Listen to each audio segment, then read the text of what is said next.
Une journée ensoleillée au lycée. Le bruit des étudiants a été entendu alors qu'ils jouaient à un jeu appelé Slave Hunting RPG, qui était récemment populaire. Le jeu rassemble des héros et développe leurs capacités de combat. Le concept du jeu est très fou, car les héros sont capturés pour être utilisés comme esclaves. Ensuite, il a été montré un étudiant nommé Jin Daim et un autre grand étudiant nommé Kang Dong-gu, qui a été utilisé par un tyran pour devenir esclave.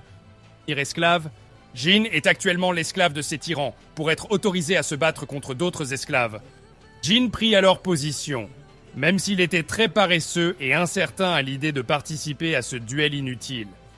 Bien qu'il le déteste, Jin semble attendre les instructions de son employeur, Kim Kang-woo. Derrière lui se trouvait Kang-woo, qui avait l'air si excité en disant à Jin de s'avancer que la bagarre entre les esclaves a commencé. Jin tenta d'attaquer et rassembla toutes les forces qu'il avait pour combattre son ennemi tout en criant le nom de son maître. Mais son corps était trop mince et trop faible pour lutter contre l'ennemi qui avait un corps plus grand en face de lui. Il avait finalement l'impression d'avoir été éperonné par un taureau rouge. L'employeur de l'adversaire fut impressionné par la victoire du combat et loua la grandeur de son esclave nommé Kang Dong-gu. Pendant ce temps, Jin ressent une douleur atroce sur tout le corps et se demande pourquoi Dong-gu est si insensible, alors qu'ils sont tous les deux des perdants et qu'un perdant ne devrait pas faire de mal à l'autre. Jin, qui a été déclaré vaincu, est immédiatement ridiculisé et moqué par les autres brutes. Ils pensent que Jin est très faible et inutile.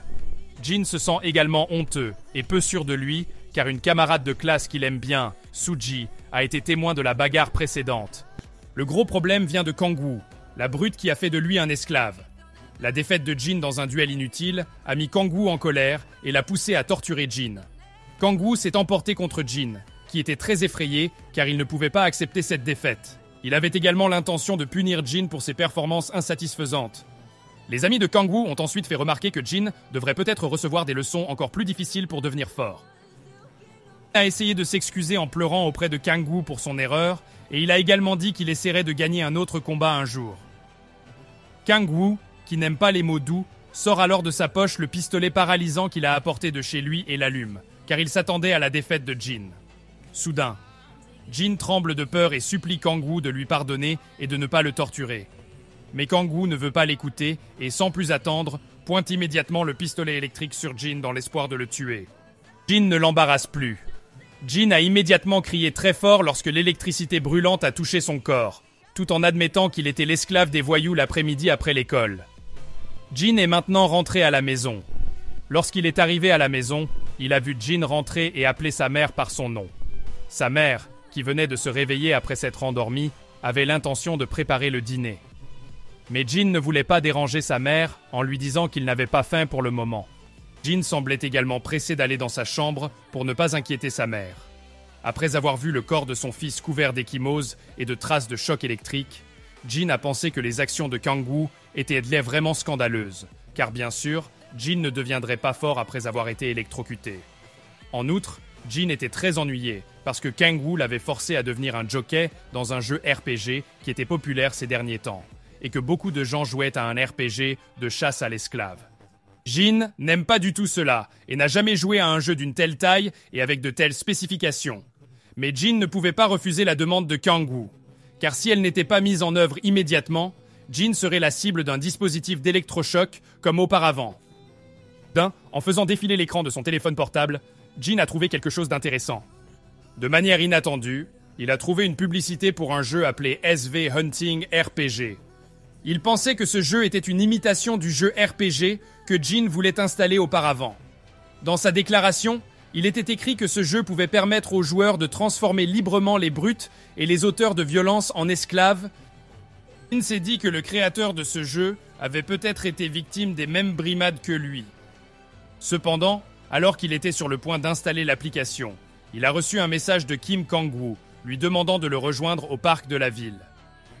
Jin a été immédiatement choqué et s'est précipité en jurant parce qu'il était ennuyé que l'école soit terminée, mais qu'on l'appelle toujours comme un esclave. Malheureusement, lorsqu'il est arrivé au parc, Jin a été battu par Kang-woo. Il a frappé Jin parce qu'il n'avait pas d'argent sur lui. Jin tente de se défendre en disant que Kang-woo n'a jamais parlé d'argent, et Kang-woo lui attrape le visage parce que Jin est si stupide et insensible que Kang-woo veut son argent. Le but de Kang-woo qui était d'extorquer Jin, a échoué, et il a ordonné à Jin de retourner à la maison pour apporter de l'argent. Mais Jin se dérobe car il n'y a pas d'argent à la maison non plus. Kang-woo devient furieux et suggère à Jin de voler l'argent de sa mère. À l'époque, des amis de Kang-woo sont également venus intimider Jin, expliquant que la famille de Jin était très pauvre. L'ami de Kang-woo a également ajouté que Jin était en fait connu comme un mendiant lorsqu'il était à l'école primaire. L'ami de Kang-woo a également dit franchement que la mère de Jin souffrait d'une maladie. Kang-woo, enthousiasmé par l'histoire racontée par son ami, demande directement à Jin si sa mère est effectivement malade ou non. Alors que l'expression de Jin se transforme en colère, Kang-woo suppose que Jin recevra bien sûr l'argent de l'assurance si sa mère décède des suites d'une maladie. Jin fixe Kang-woo avec haine, car il ne faut pas se moquer de l'état de santé de sa mère. Jin serra les poings en se disant mentalement que ce Kang-woo était une brute très inquiétante. Le cœur et l'esprit de l'âme pour tuer Kang-woo ont immédiatement coulé rapidement dans l'esprit de Jin. Il voulait vraiment éliminer les brutes en face de lui, mais son intention d'éradiquer le fardeau de la société est mauvaise. Lorsque Kang-woo l'interroge sur l'expression de colère et d'agacement de Jin, ce dernier cache ses véritables sentiments et dit que ses yeux se sont mis à briller. Kang-woo, qui avait l'air agacé, a alors menacé de tuer Jin s'il affichait une expression de désapprobation comme tout à l'heure. Et comme Jin n'avait pas d'argent, Kang-woo et ses complices sont repartis les mains vides. Il laisse Jin seul avec des pensées qui s'accumulent dans sa tête. Les bruits d'insultes et d'injures provenant de sa propre tête ne cessaient de le hanter. Il s'en voulait d'avoir laissé sa mère se faire insulter et n'opposait aucune résistance pour la défendre. Que ces pensées lui traversèrent l'esprit, le téléphone portable de Jin sonna soudainement, ce qui le fit sursauter. Il reçut une notification de jeu sur son téléphone portable qui disait que le jeu RPG de chasse SV qu'il avait vu avait été installé avec succès.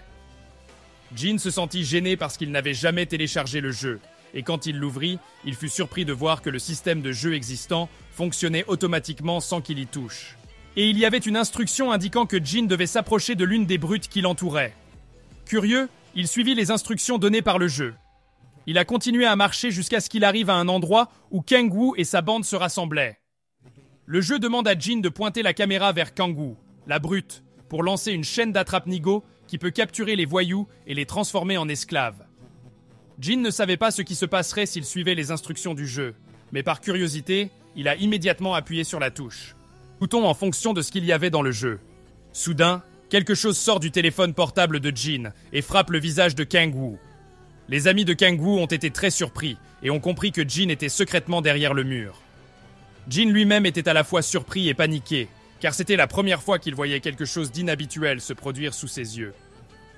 Malheureusement, la commande du jeu pour attraper Kang-woo a échoué. Jin a immédiatement eu des sueurs froides et était effrayé parce qu'il ne savait pas quoi faire ensuite. Kang-woo se sent alors un peu étourdi, car son visage a été frappé par un objet dur et large. Kang-woo s'approche alors de Jin, le visage légèrement blessé, et le menace de le blesser sur le champ. Jin tente de se défendre et dit que ce qui vient de se passer était accidentel. Kang-woo n'a pas cru les paroles de Jin, car la preuve était que ce qui avait frappé le visage de Kang-woo était une grande et longue chaîne. J'étais tellement énervé que Kang-woo a immédiatement jeté la lourde chaîne devant le génie, au point que le petit corps de Jin est tombé à la renverse. La chaîne a touché son estomac, n'est-ce pas? Alors il s'est étouffé et a dit que la chaîne n'était pas celle qu'il avait apportée. Elle venait de l'intérieur de son téléphone portable.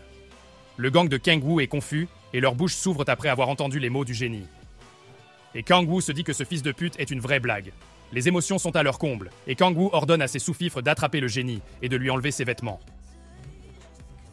Au moment où il s'apprête à se déshabiller, le téléphone portable de Jin tombe, ce qui ne manque pas d'attirer l'attention de Kang-woo. Le ramasser. Jin avait empêché Kang-woo de prendre son téléphone portable, mais ses efforts ont été vains. Kang-woo lui a arraché son téléphone. Kang-woo s'est moqué du téléphone cassé de Jin et l'a insulté en lui disant qu'il était pauvre, tandis que Jin a supplié Kang-woo de ne pas toucher à son téléphone. Pour Jin, le téléphone portable est l'un des trésors qu'il possède depuis des années. Jin se souvient encore que lorsqu'il était en 4e année, ses amis avaient des téléphones portables différents de ceux de Jin, qui ne pouvaient que regarder fixement et être ignorés par ses camarades de classe parce que le petit Jin n'avait pas de téléphone portable. Il fut un temps où Jin demandait à sa mère de lui acheter un téléphone portable pour pouvoir jouer avec ses camarades. Mais Jin était très têtu et accusait sa mère d'être la cause de la mise à l'écart de Jin et perd tous ses camarades de classe. La mère de Jin a été surprise d'entendre ces paroles. Et, pour le bonheur de son fils, elle a sincèrement dépensé toutes ses économies pour acheter un téléphone portable à Jin. Depuis qu'il a obtenu un nouveau téléphone portable, Jin est devenu plus accessible à ses amis, surtout lorsqu'il était à l'école primaire. Jin était connu comme un joueur fiable en raison de ses excellentes aptitudes au jeu. Malheureusement, les temps changent vite et les nouveaux téléphones portables aux spécifications haut de gamme se succèdent. Lorsque les amis de Jin ont pu acheter un nouveau téléphone portable plus sophistiqué, Jin a de nouveau été ignoré et rarement invité à jouer par ses amis. Il pensait que le téléphone portable de Jin était démodé et qu'il valait mieux le jeter. Le petit Jin a été attristé par les paroles de ses amis et il a demandé à sa mère de lui donner un nouveau téléphone portable. Mais cette fois, le génie a vu autre chose. De là-haut, il vit la mère du propriétaire gronder sa mère. Le propriétaire a déclaré que sa mère était allée trop loin parce qu'elle ne pouvait pas payer le loyer, qui était en retard de 3 mois. Il a demandé à Mademoiselle Jin de quitter immédiatement la maison qu'elle louait. Mais Mademoiselle Jin a supplié le propriétaire de lui donner une autre chance et du temps parce qu'il n'avait pas d'autre endroit où vivre. Jin était très surpris et ne s'attendait pas à ce que sa mère ait un tel fardeau dans sa vie. L'incident est resté gravé dans l'esprit de Jin et, à partir de ce moment-là, il était déterminé à ne plus forcer sa mère à acheter quoi que ce soit. Kang-woo est stupéfait par le comportement de l'esclave. Il en profite pour ordonner à Jin de le supplier en rampant entre ses jambes. Jin répondit qu'il exécuterait ses ordres, même si cela signifiait qu'il devait renoncer à toute sa fierté. Jin se glisse immédiatement entre les jambes de Kang-woo. Mais Kang-woo a changé d'avis et a dit qu'il ne rendrait pas le téléphone portable de Jin. Kang-woo a donc frappé le téléphone pour en détruire le boîtier. Jin avait les yeux écarquillés et n'avait jamais pensé que le précieux trésor que lui avait donné sa mère serait détruit de la sorte. Kang-woo et ses amis rient de l'attitude de Jin qui semble désespéré et impuissant. Jin semblait retenir sa colère et voulait l'extérioriser, mais il était dans un état second, car il n'était certainement pas capable de s'attaquer à ce seul gang. Même ses intentions avaient été vaincues, car pour l'instant, il lui était impossible de combattre Kang-woo, et seul un miracle pourrait le sauver. Jin à l'époque. Puis, sans savoir pourquoi, le jeu RPG de chasse SV auquel Jin jouait à l'instant entra dans son cerveau. Jin pouvait voir l'écran complet du jeu comme s'il jouait en RV, alors que ce n'était pas le cas. Jin est choqué par toutes les choses étranges qui se sont produites aujourd'hui. Il s'est dit que cela n'avait vraiment aucun sens, car comment un système de jeu peut-il être intégré dans le corps humain ?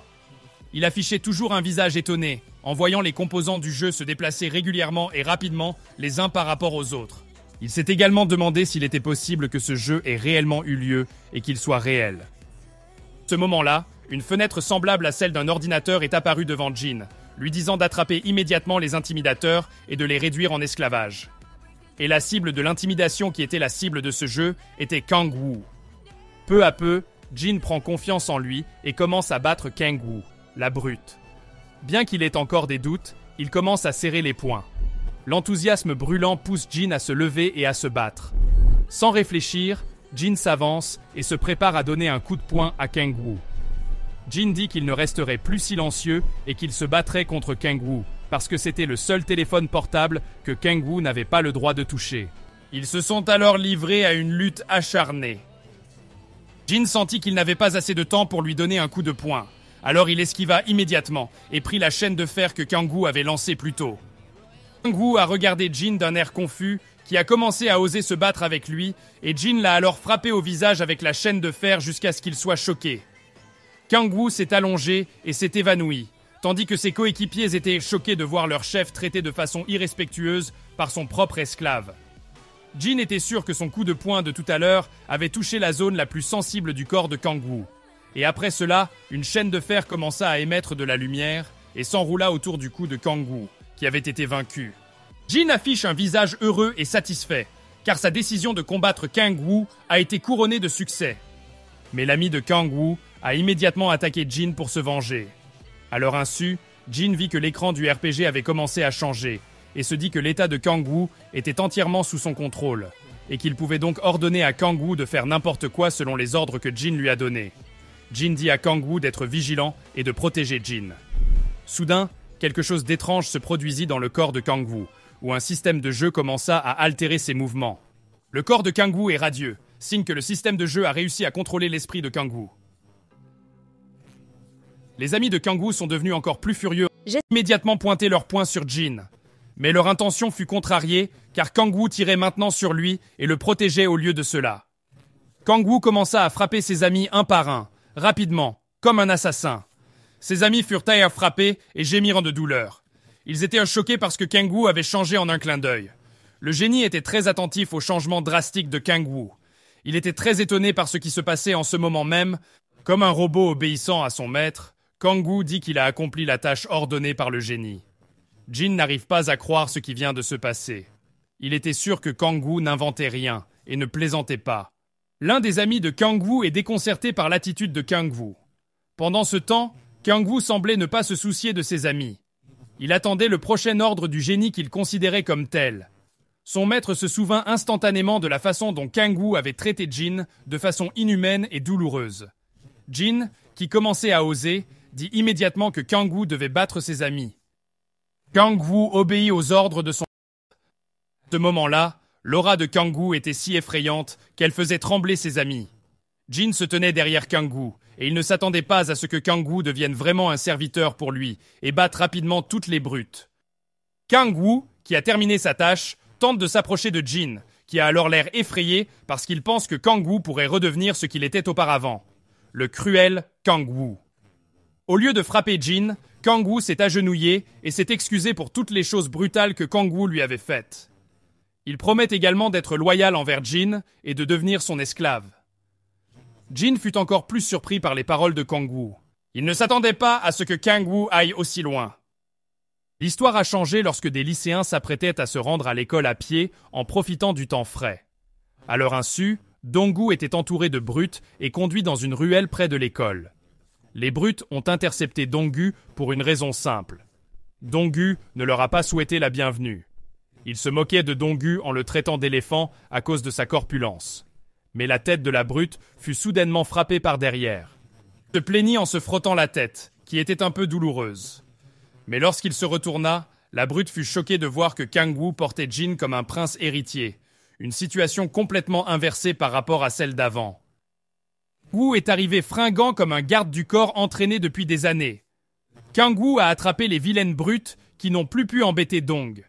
Dong-gu s'est senti redevable envers Jin et l'a abondamment remercié de l'avoir aidé. C'est alors que Dong-gu demande à Jin pourquoi Kang-woo a soudainement obéi à tous ses ordres. Jin répond que Kang-woo est devenu la mission de Jin à cause de l'étrange incident d'hier. Jin avait saisi l'occasion unique de gagner un objet légendaire, capable d'amplifier les capacités de combat des individus. Son regard s'était aussitôt posé sur les amis de Kang-woo, espérant les soumettre. Il les affronte, mais contrairement à Kang-woo, ils ne réagissent pas à l'objet. L'écran du jeu révélait la raison. Leur amitié était plus puissante que tout. Elle les protégeait, rendant impossible la transformation en esclaves. Cette expérience enseigna à Jin que les liens humains authentiques surpassèrent les artifices. Une leçon qui marquait son parcours. C'est parce que Jin avait de faibles compétences en leadership et qu'il devait les améliorer. Mais Jin, qui venait juste d'essayer le jeu, ne savait pas trop comment améliorer ses capacités de leader. Alors qu'il réfléchissait à une stratégie pour développer ses capacités de leader, l'esprit de Kang-woo revint soudain à la normale. Comme avant, il était comme une personne qui se réveille d'un état hypnotique. Il était un peu confus lorsqu'il vit une chose étrange devant lui. Kang-woo jeta un regard noir et fut choqué lorsqu'il vit que ses amis étaient tombés et s'étaient évanouis. Jin commença également à réaliser que son état était redevenu normal, mais il ne comprenait toujours pas pourquoi cela pouvait arriver. Kang-woo, qui savait que quelque chose n'allait pas chez lui, s'approcha immédiatement de Jin tout en se préparant à le frapper. Jin dit immédiatement à Kang-woo d'arrêter de l'attaquer, et une nouvelle compétence s'ouvrit. Le jeu a finalement appris à Jin qu'il pouvait utiliser la capacité de donner des ordres à Kang-woo, mais qu'il ne pouvait pas changer l'état d'esprit de Kang-woo comme lorsqu'il était sous contrôle. Suite à l'ordre de Jin, le point que Kang-woo voulait lancer a été soudainement arrêté. L'histoire se tourne ensuite vers Kang-woo, qui, lorsque le génie l'a amené à l'école sous le contrôle de Jin, Kang-woo était incapable de bouger ses membres. Kang-woo se sentait ridicule, car il ressemblait plus à une poupée qu'à un être humain. Il a demandé au génie de le libérer, mais Jin a dit à Kang-woo de se taire et de se cacher jusqu'à ce qu'il lui dise de revenir.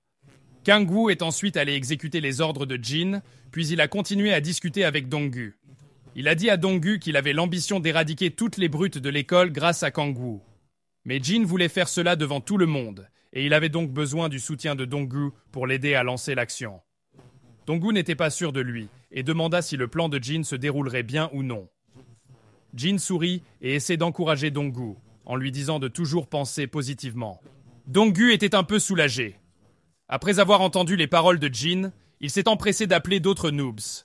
Jin pensait également que ce plan allait réussir. Soudain, Jin entendit de loin la voix d'une femme qui discutait. Lorsqu'il se retourna, Jin fut surpris par ce qu'il vit. La femme qui parlait n'était autre que son propre béguin, Suji.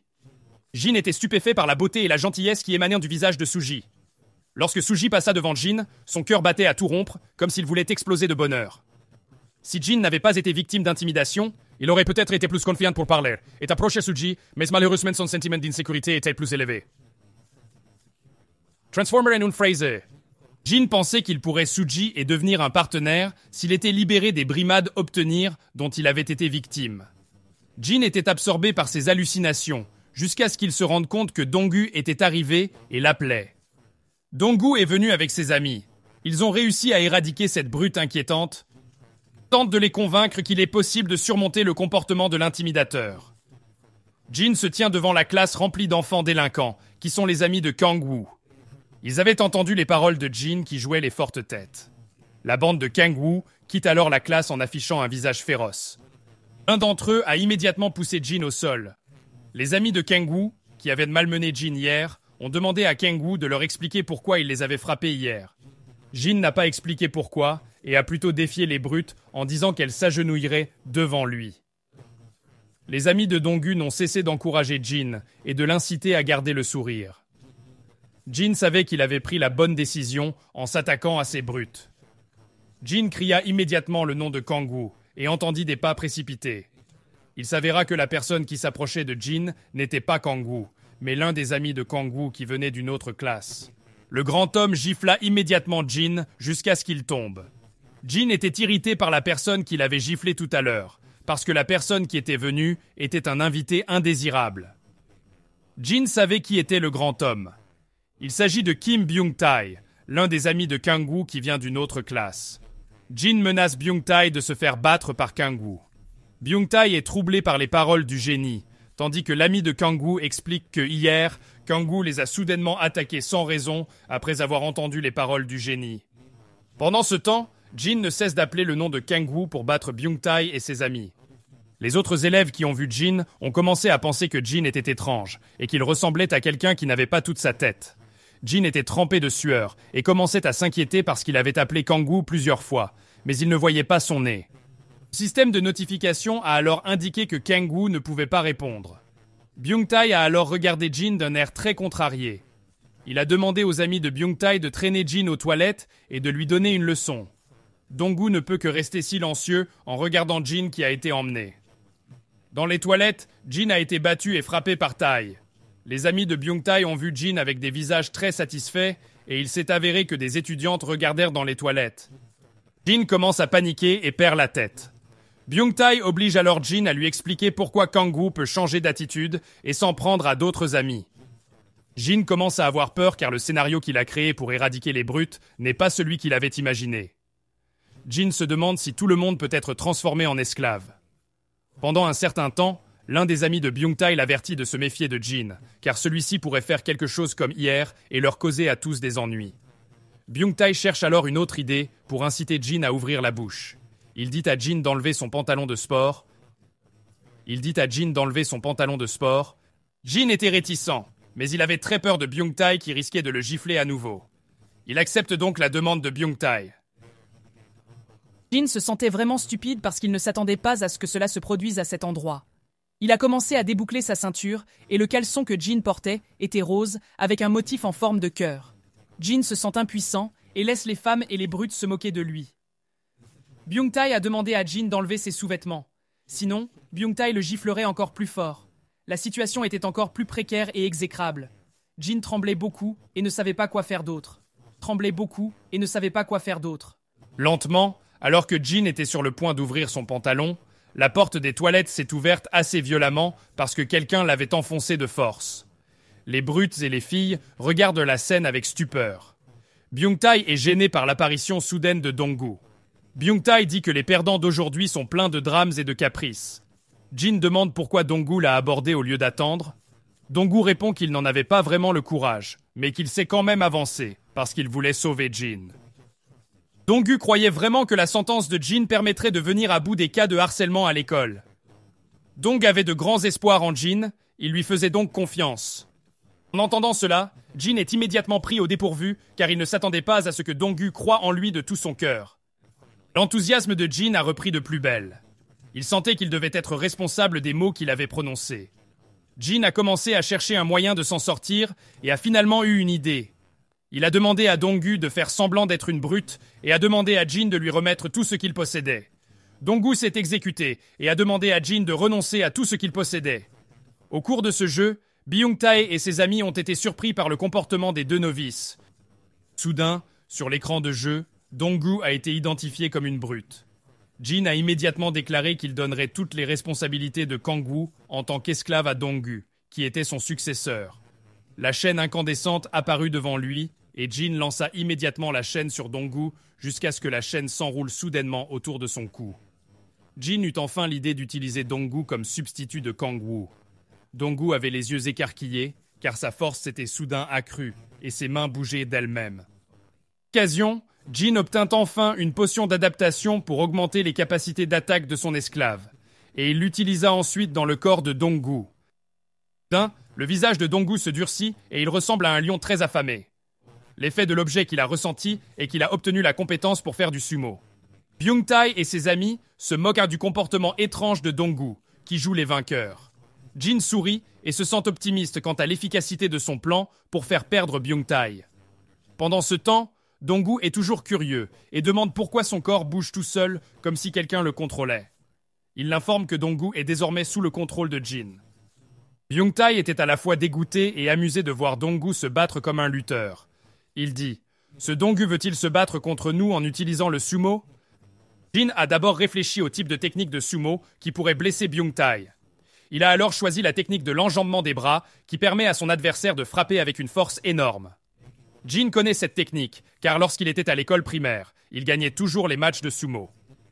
Jin l'a poussé en utilisant le mouvement de la paume, ce qui a rendu l'un de ses adversaires soudainement confus et l'a fait tomber.